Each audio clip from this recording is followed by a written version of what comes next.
Cumprimentando a todos, Coronel Cirilo, presidente da Associação dos Oficiais. A associação inicia agora uma nova fase de conversação diretamente com o nosso associado. E hoje eu estou recebendo aqui na nossa casa nosso Coronel Eduardo Mendes, ex-chefe de Estado-Maior da Polícia Militar de Minas Gerais, ex-presidente do IPSM, nosso Instituto de Previdência do Servidor Militar. Meu lado esquerdo aqui está o Dr. Lucas, advogado da associação há mais de 20 anos, mestre e doutor também em Direito Constitucional. E hoje nós vamos bater um papo aqui com relação à alíquota previdenciária. Como que se está dando isso, quais os questionamentos que têm chegado aqui na associação e quais esclarecimentos que nós gostaríamos de passar a partir de agora. Cabe aqui ressaltar um pouquinho mais que a Associação dos Oficiais, especificamente em 2019, esteve presente em Brasília praticamente o ano inteiro. Por quê? Era a reforma da Previdência. PEC 06, que também ela teve o norte de abranger também os militares, tanto estaduais quanto também federais. E o que nós ressaltamos dessa reforma da Previdência em Brasília? Dessa reforma saiu a 13.954, uma lei federal, que dá conta de modular algumas questões próprias de nós militares estaduais. E alterou o decreto 667 de 69. E quais foram as alterações mais significativas para nós militares estaduais? Primeiro, garantimos a promoção posto imediato. Garantimos o benefício da pensionista em 100%, igualmente o militar da ativa. Tivemos também a paridade e integralidade garantida em lei federal. Tivemos outras conquistas, outros direitos que são apropriados para nós militares estaduais. Em tratando de Minas Gerais, nós também garantimos a perenidade do nosso Instituto. Eu gostaria, então, aqui de passar para o Coronel Eduardo Mendes, que falasse um pouquinho sobre esse histórico do IPSM, em apertada síntese, e como que está se dando essa questão dessa alíquota. O que está se passando nesse meio jurídico, e também vou passar para o Dr. Lucas, para, de forma mais específica, falar um pouquinho das ações da associação no que tange a impetração de mandado de segurança nosso, em razão, ou aliás, em favor dos nossos associados. Por gentileza, Coronel Eduardo Mendes, o senhor poderia deixar aqui para nós alguns esclarecimentos? Sim, claro. Primeiramente, cumprimentar aqui o Coronel Cirilo, Dr. Lucas, é um prazer para mim e uma oportunidade de tratar desse assunto, que eu acho que é um tema tão relevante para todos nós. A partir de 2020, os militares, tanto da ativa quanto os inativos, passaram a contribuir com 10,5%, e as pensionistas que até então não contribuíam passaram também a contribuir a partir do ano de 2020. Consequentemente, como prevaleceu a legislação federal, houve, de uma forma, ficou implícito a revogação tácita, não há uma revogação expressa, da lei estadual que previa a contribuição de 11,5% para os militares ativos destinada ao fundo de aposentadoria, né? Essa lei deixou de ser aplicada. Então, em resumo, com a nova lei, militar inativo passou a contribuir de 8% para 10,5%, militares da ativa também de 8% para 10,5%, mas em contrapartida não deixaram de sofrer o desconto de 3,5%. Então, igualou todo mundo com 10,5%. E as pensionistas que não tinham contribuição. Essa é a situação a partir da vigência. Que aí eu acho que é uma pergunta que todo mundo gostaria de saber, mas eu vou fazer uma introdução e o Dr. Lucas vai, de uma forma mais técnica, vai deixar isso mais claro para nós aí. Mas o que a gente tem, na verdade, que a pergunta que as pessoas fazem, que acho que o que interessa, há algum risco de se eu entrar com essa ação e ter que devolver esse dinheiro? A resposta objetiva é, em tese, sim. Teoricamente, quem recebeu essa diferença, em tese, teria que devolver. Eu passo agora, do Coronel Cirilo. Eu gostaria aqui, do pessoal que está nos assistindo, nos acompanhando, Coronel Eduardo Mendes e Dr. Lucas, ficasse à vontade também, e através dos nossos canais de comunicação, pudesse enviar mensagens, sugestões, questionamentos, que isso vai fortalecer o entendimento nosso. E aqui os senhores estão podendo ver, assistir, que aqui é sem filtro. Aqui ninguém está vendendo lote na lua, não. É claro que o direito de ação ele é legítimo a qualquer parte, independente de qualquer caso concreto. Mas o que nós estamos passando aqui para os senhores é a verdade absoluta. Que aqui a associação trabalha dessa forma, é com responsabilidade e com bastante juízo. E que nós temos que criar um ambiente, né, propício para que o nosso instituto ele seja sempre perene. e que possa atender aí a mais de 220 mil beneficiados que hoje nós temos pelo Instituto. Vamos agora passar para o Dr. Lucas, que, numa forma mais técnica, como advogado da associação, vai passar para os senhores o que nós temos feito nesses últimos 3, 4, 5 anos aí. Eu cumprimento o Coronel Cirilo, o Coronel Eduardo Mendes, agradeço pelo convite e gostaria de deixar claro que a associação tem acompanhado essa situação que nós tecnicamente chamamos do tema 1177, de repercussão geral lá no Supremo, acompanhando isso desde o início, desde o advento da Lei 13.954.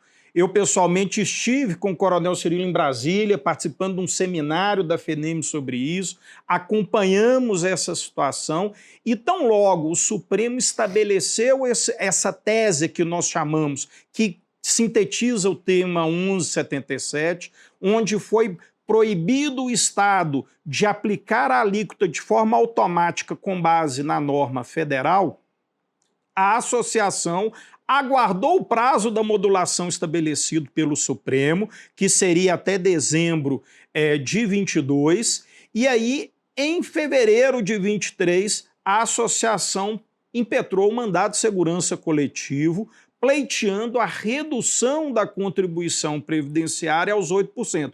Qual é o nosso argumento? O mesmo do Supremo. A Lei 10.366, a lei estadual, a lei do IPSM, ela não foi revogada. O Estado simplesmente a desconsiderou com base num parecer da Advocacia Geral do Estado para aplicar a norma federal aqui de forma automática. E o Supremo disse que isso não é possível.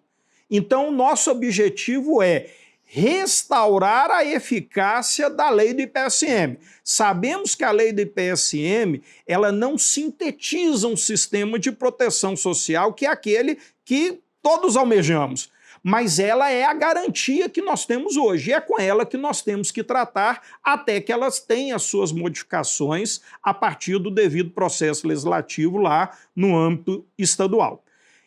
O que aconteceu com a nossa ação coletiva? Considerando que o réu é o governador do Estado, o Tribunal de Justiça, através do seu órgão especial, que é a instância máxima da Justiça Mineira, determinou que se aguardasse o julgamento desses embargos de declaração, o Coronel Eduardo já disse lá no Supremo, para que o julgamento dessa ação retornasse. A associação concordou com esse posicionamento. Com qual expectativa? Que na ação coletiva nós só discutimos o direito. A gente não discute o quanto é devido a cada associado. A gente discute o direito do associado, qual seja o direito de obter a sua contribuição aos 8%, como estabelece a norma estadual. Só que, a partir desse fato novo, que foi a condenação mediante o Tribunal de Contas, no nosso entender, existe um verdadeiro reconhecimento da procedência do pedido. Por quê? Porque os próprios comandos alinharam com o Estado e já houve a redução dessa contribuição aos moldes da lei do IPSM, que é o nosso pleito na ação coletiva. Agora, voltamos à situação. Hoje, qual é o posicionamento jurídico da Associação dos Oficiais? Nós estamos à disposição para atendermos via ação individual. Por quê? Porque o cálculo de cada associado é diferente. Eu não posso colocar 10 mil associados numa ação coletiva, porque o cálculo de cada um é diferente. Então, o Estado vai entrar com uma impugnação para cada cálculo. É inviável isso numa ação coletiva. Qual que é o razoável? Já entrar com a ação individual, uma ação ordinária de cobrança, viu? E, inclusive, tem muita fake news aí de advogado prometendo liminar para recebimento imediato. Isso é fake news. A lei não permite isso.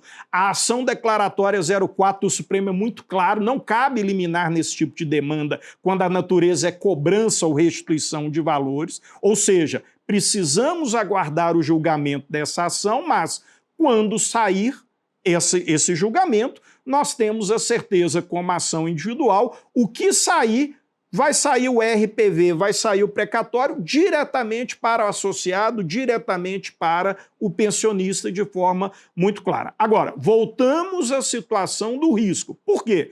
Porque muito militar, Coronel Eduardo, ainda está escaldado com aquela ação da emenda 41, que pedia isenção do teto e que o PSM ganhou no Supremo. Exatamente. E agora está cobrando de todo mundo. Exatamente. E naquela época, a associação, já na gestão do Coronel Cirilo, foi muito claro, porque a gente já via aquela ação como risco, não foi, Coronel? Alto risco.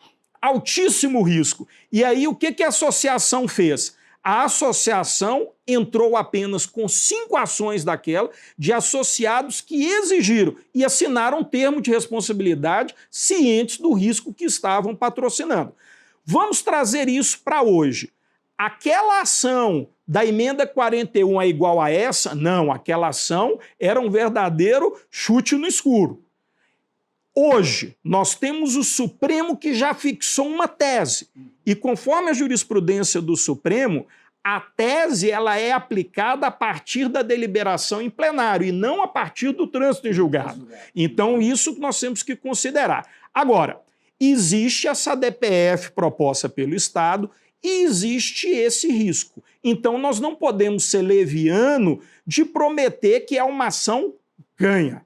É uma ação que envolve um risco, mas é um risco reduzido em relação às outras ações que no passado já foram patrocinadas. Agora, a quem cabe administrar esse risco? Ao associado. Ao associado, ao pensionista, ponderando com o advogado. Por isso que nós vamos entrar com ações individuais, explicando isso para cada associado. Aquele associado que estiver confortável e ciente do risco, nós vamos patrocinar a ação dele. E aí já até falamos com ele, falou, olha, vamos esperar, vamos aguardar o trâmite dessa ação normal. Se for até 60 salários mínimos, vai ser no juizado da Fazenda Pública. Se for acima desse valor, é uma ação patrocinada no fórum, cujo trâmite aí vai demorar, na nossa estimativa, pelo menos uns 3 a 4 anos.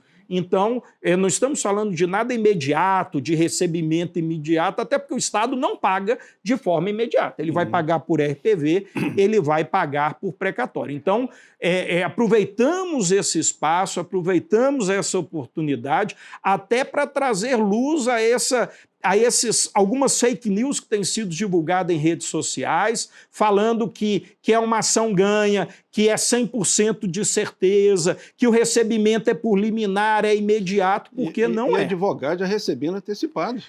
Eu já vi alguns contratos do advogado fazendo a planilha de cálculo, cobrando 30% do militar para poder entrar com a ação. Doutor Lucas, como é que fica o pessoal aqui da capital?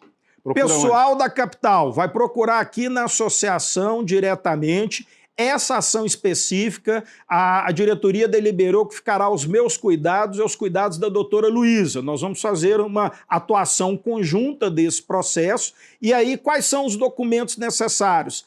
Identidade funcional, comprovante de residência recente em nome do associado e os contra-cheques, como o Coronel Eduardo Mendes já falou, de janeiro de 23 até novembro de 24. Ok. Nós vamos agora encaminhando aqui, igual eu já adiantei, é um formato aqui de conversa com os associados, né, de forma bem sintética e bem direta ao ponto. Passar para o Coronel Eduardo aqui fazer as suas considerações finais. Sim. Obrigado. Eu gostaria das minhas considerações finais de abordar essa questão sob 2 pontos de vista. Do ponto de vista do segurado e do ponto de vista do Instituto de Previdência, ok? Embora eu não seja mais o dirigente, mas eu vou tentar aqui fazer aqui o olhar aqui, de um ex-diretor-geral do Instituto. Então vamos lá.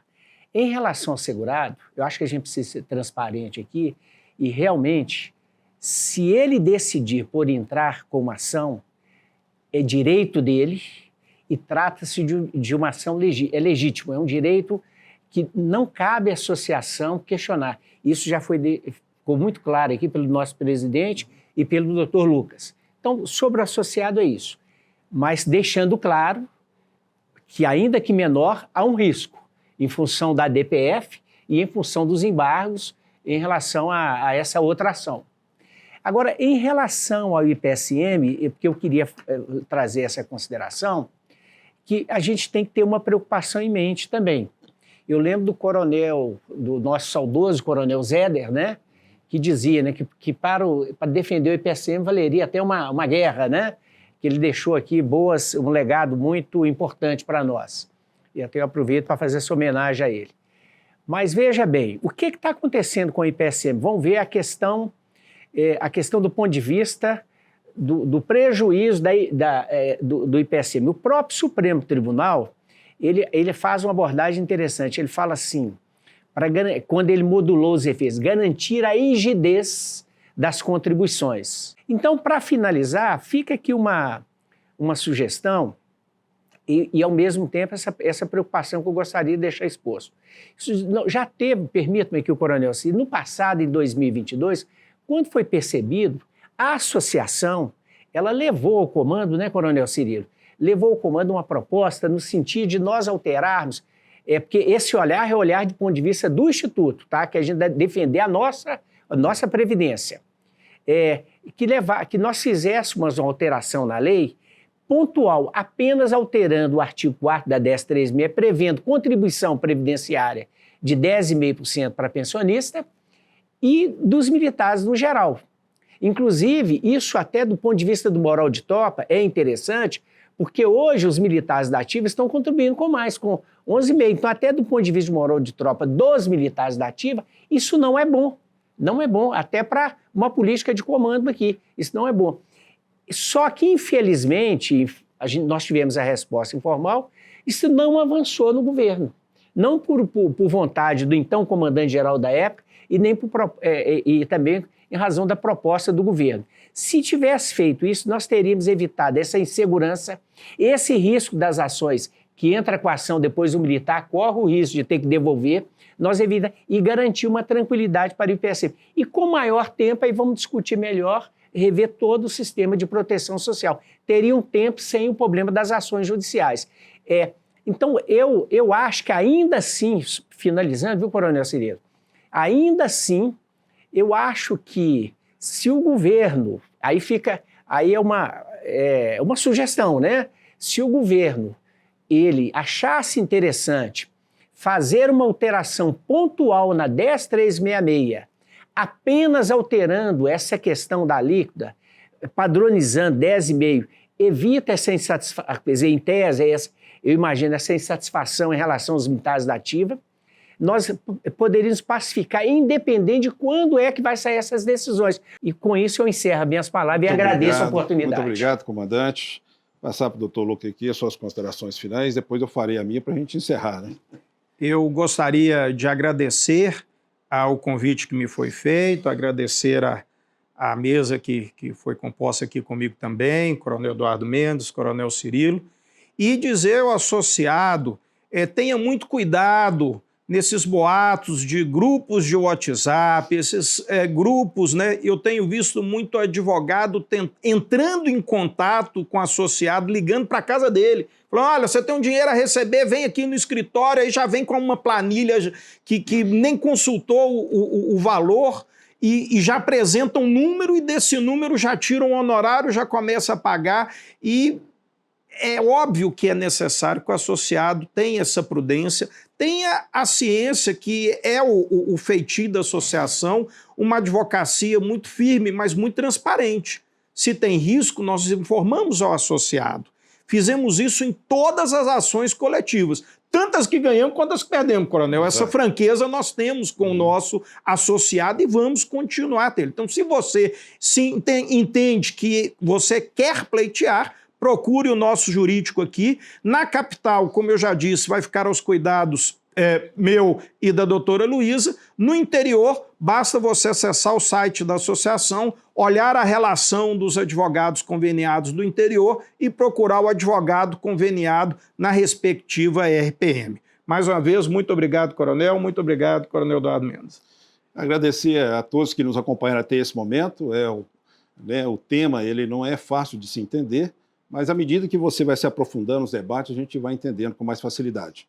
Em razão do coronel Eduardo disse que há um projeto de lei na Assembleia, exatamente tem sim, é o 2239, É um projeto de lei que não traz nenhum avanço no sistema de proteção social nosso, pelo contrário, ele restringe muito algumas questões pontuais de nós militares e podem ter certeza, nós estaremos sempre lá dentro da Assembleia, do palco legislativo, para defender aquilo que é justo, que é dito para todos nós. Agradecer também aos parlamentares que nos representam naquela casa, né, que muito lutam lá, às vezes até sozinho na defesa das famílias, policial e bombeiro militar. Agradecer aos comandantes gerais que realmente têm feito a defesa inconteste de todos nós. Agradecer a todos os presidentes de classe aqui, da Aspra, o Éder, Bahia, Coronel Honorato, da Cume, o Catitu, né, e o Oliva lá do Cabo Soldado. Espero que não esteja esquecendo de mais ninguém aqui. Mas com esse conjunto de pessoas que eu tenho conversado muito, e sempre eu falo, tem que ter um alinhamento dos astros. Se as entidades não estiverem alinhadas com os comandos, com os parlamentares, com a tropa, dificilmente nós vamos chegar a um ponto comum. Então nós precisamos muito dos senhores nessa conversa franca, direta, aberta com os senhores aqui. O Coronel Cirilo está aqui para fazer o melhor. E nós estamos tentando cada vez mais fazer entregas positivas para a nossa família como um todo. Espero vocês até o próximo podcast, né, nesse formato aqui de conversação. E vou pedir já ao Coronel Eduardo que volte aqui comigo para falar um pouco sobre PSM. É plano de saúde ou não é plano de saúde? Há uma confusão nesse meio termo aí, viu, comandante? Tá certo. Precisamos esclarecer mais isso para a tropa, viu? Um grande abraço a todos e peço aqui, embora o doutor Lucas não seja militar, mas vamos ensaiar aqui uma continência regulamentar para todos. Forte abraço.